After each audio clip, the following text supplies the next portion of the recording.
Hello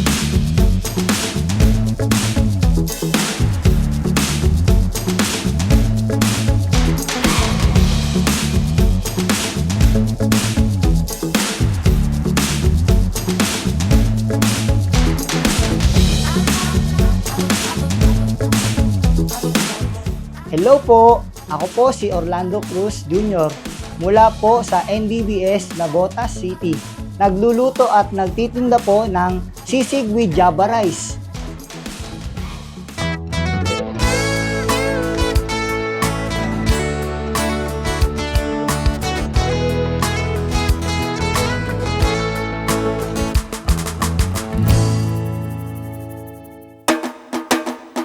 Si Kuya Orly ay matagal nang gumagawa ng sisig, isang paborito ng mga Pilipino. Mula umaga hanggang gabi, siya ay nagtatrabaho upang magbigay ng masarap at abot-kayang pagkain sa kanyang mga suki. Narito po ang mga ginagamit nating ingredients sa paggawa po ng sisig rice. Sibuyas, na hiniwa na po natin, siling green, at siling pula. Sa pagluluto naman po natin, ginagamitan natin ng margarine para po mas mabango at mas malasa. Baboy po at chicharong bulaklak na tinagtag na po natin base sa laking gusto natin. Meron din po tayo ditong kalamansi. Hindi po yan mawawala sa ating sisig. Siyempre po, ang bawang po natin pang-toppings sa ating pong Java rice. At ang ating punto yung timplado. Yung mayonnaise din po natin, tinimplahan din po natin. Meron din po tayo ditong mga takalan para po sa ating mga panukat. Sa baboy po, gumagamit po tayo ng 1/4 tsaka pang chicharong bulaklak. At sa sibuyas naman po ay 1/3. Siyempre po, hindi po mawawala sa atin ang Java rice na siya pong nahanap natin kapag kumakain tayo ng sisig.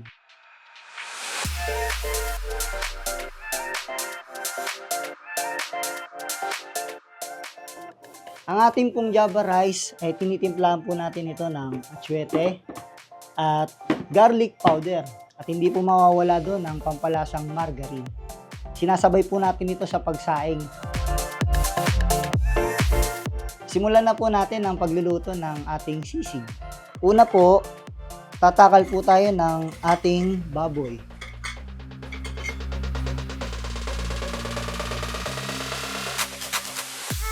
Ang takal po natin sa baboy ay 1/4 po sa isang order. Ganon din po sa chicharong bulaklak.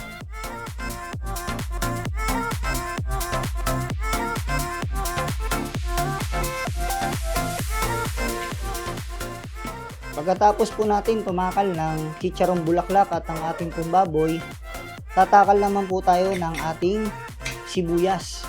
So, bago po yun, sindihan na po natin ang kalan. Ang gamit ko pong kawali ay wok. Manipis po ang aking kinuha para po mas mabilis maluto ang ating sisig. Lalagyan na po natin siya ng margarine. Tantayin lang po natin matunaw po ang ating margarine. At habang inaantay po natin matunaw ang ating pong margarine, takal na po tayo ng ating sibuyas. Ang takal po ng sibuyas natin ay 3/4. Ilagay na po natin sa kawali. Tataluin lang po natin ito. Para po mas mabilis maluto ang ating sisig, pwede nyo pong laksan ng inyong apoy. At ilagay po natin ang ating chicharong bulaklak at baboy. Halu-haluin po natin ito. At lagyan na po natin ng ating toyo.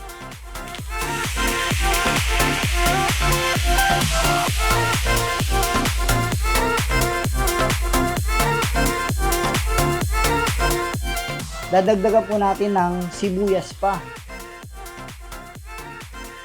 At kung meron po kayong mga customer na hindi naman po mahilig sa sibuyas, pwede nyo pong tansyahin ng sibuyas, bawasan nyo na lang po sa inyong pagluluto. Haluin po natin. At lagyan po ng ating muling toyo.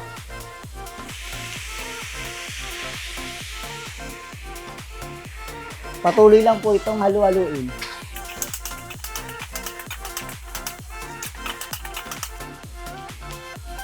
At kapag naamoy nyo na po para na po siyang nasusunog o toasted na po, pwede na po natin patayin ang ating apoy. Tips po para sa ganitong kabuhayan, sandali nyo lang po lutuin ang inyong sisig para po ang sibuyas medyo crunchy pa po, malutong po pag kinakain. Ito po ay niluluto lang po natin sa 3 hanggang 5 minuto lang. Hindi po mawawala yung sili kapag gusto po natin ng siling pula. Kapag ang customer nyo po ayaw po ng manghang, bubukuran po natin ng pagtakal ng hindi po manghang na sisig. At kapag may customer naman po kayo na hindi po gusto ang sobrang anghang, lagyan na po natin ng siling green. Kalam po natin.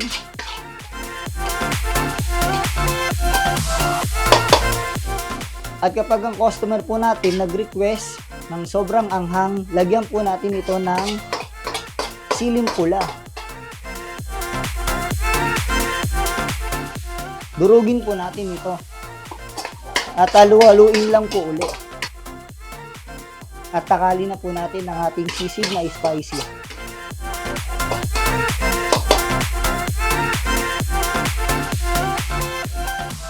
At ngayon po, ihahanda na po natin ang ating pong sisig meal with java rice.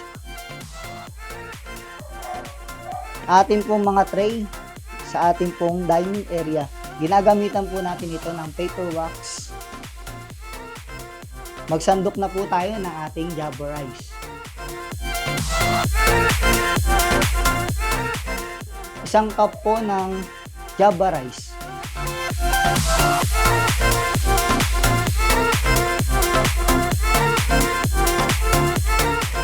At ilalagay na po natin ang sisig na niluto natin. Una po ay yung plain po ng order ng customer. Pangalawa po ang siling green na hindi po masyadong manghang.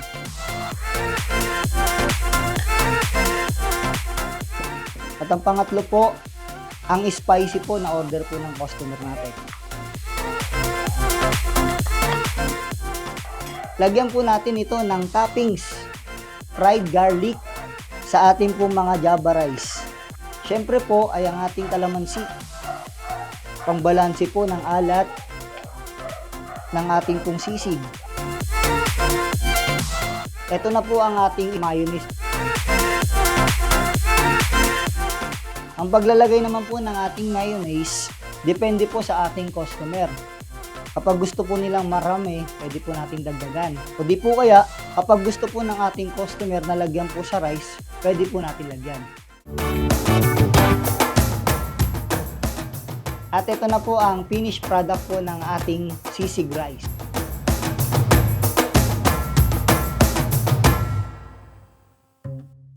At sa puunang 1,200 pesos, maagawa na po tayo ng 24 servings ng ating pong sisig java rice. At maaari po tayong kumita ng 500 pesos. Naalala ko po dati na rider pa po ako ng isang courier. May nakakainan din po ako. Tapos, naisip ko po na ba't hindi ko po subukang gumawa ng ganitong kabuhayan pero mas budget meal at mas makakatulong pa ako sa karamihan. Nag-uusap lang po kami ng misis ko about nga po dun sa pangkabuhayan. Naisip po namin yung sisig java rice. Tapos, iniisip po namin kung saan kami pepwesto. Sa bawat piraso ng mga Ricardo, makikita ang pagmamahal ni Kuya Orly sa kanyang trabaho. Ang sikretong sangkap, sabi niya, ito raw ay pagmamahal at pasensya. Hindi lang po dahil lumaki ang kita namin, kundi mas lalo pang makatulong sa mga iba pang estudyante kasi itong lugar lang po na pwesto ko, yung mga estudyante lang po natutulungan ko. Pero pag gumawa pa po ako ng ibang mga pwesto ko, mas marami pa po ako matutulungang estudyante. Ano nga ba ang sikreto ng masarap na sisig ni Kuya Orly? Bukod sa tamang timpla, kailangan planuhin ang gastos para abot kaya at panalo ang kita? Ginagawa po namin ito by sariling timpla. Tapos po, yung baboy po namin talagang crunchy. Ang tamang timpla, haluan ng saya. Sa presyong sakto, marami nang babalik sa kanya. Hindi lang pagkain ang binibigay, kundi serbisyong may ngiti at malasakit na tunay. Yung ganong pong pinipilahan na po kami, lalo pang dumadagdag po sa inspirasyon namin para lalo pang magsumikap sa ginagawa po namin paghahanap buhay. Kung minsan humaharap din si Kuya Orly sa hamon, tulad ng masungit na panahon at matinding kompetisyon, pero nananatili siyang matibay dahil sa kanyang pananampalataya at panalangin. Naranasan ko po yun na nagka-cancel po ng pasok ang government dahil nga po nagkakaroon po ng heat wave. Halos pipwesto ka ng umaga, uuwi ka na po ng gabi. Halos hindi ka pa po makaubos. Tapos naman po ng tag-init, inabot po kami ng bagyong Karina. Yung dati kong food cart, nasira na po yun. Dahil po, gawa lang po sa kahoy, nasira na po ng kakabagyo-bagyo po. Ganun. Ayun po yung pinakamatinding pagsubok po na nararanasan namin. Bago po kami dumating sa puntong nakikilala na po kami. Pagka matumal, nalulugi, nalulungkot po kami, gano'n. Gusto po namin na parang itigil na lang, pero sa awa po ng Panginoong Diyos, tuloy lang po. Iniisip ko na lang po yung para po sa pamilya ko. Ano po yung kakainin nila pagka hindi po namin ginawa ang ganitong pangkabuhayan. Kaya po, kahit ano man mangyari, malugi man kami sa isang araw, wala man kaming kitain, kinabukasan, tuloy lang po. Dadating naman po ang araw na kikita rin po tayo sa ganitong hanap buhay. Hindi ka po talaga magiging hopeless, no? Kasi alam mong nandyan ang Panginoong Diyos. Lagi nakabantay sa'yo, ano man ang mangyari. Baga, kailangan mo lang pong manalig at maniwala sa kung anong magagawa niyo. At lalo po siyempre, sumunod sa mga utos ng Panginoong Diyos. Ang trabaho ni Kuya Orly ay higit pa sa simpleng hanap buhay. Ito ay nagsisilbing inspirasyon sa iba upang mangarap at magsikap. Hindi lang masarap na sisig ang naihahain niya, kundi kwento ng tiyaga, determinasyon at pananampalataya. Masaya po, kasi yung makikita mo yung mga customer nyo, masaya rin po bumibili sa inyo, nakikipagkulitan. Tapos, ang sarap po sa pakiramdam na habang niluluto yung ganong pagkain, inahanda sa kanila, nakikipagkwentuhan sa inyo. Bilang Iglesia ni Cristo po, inahabilin ko po sa kanya yung dumating na yung punto na nakikilala na po ako. Yung pagpapala, kabi-kabila na. Yung ganong bagay po, awa at tulong ng Panginoong Diyos po yun. Proud akong nagluluto at nagtitinda ng sisig with Java rice dahil trabaho ko to.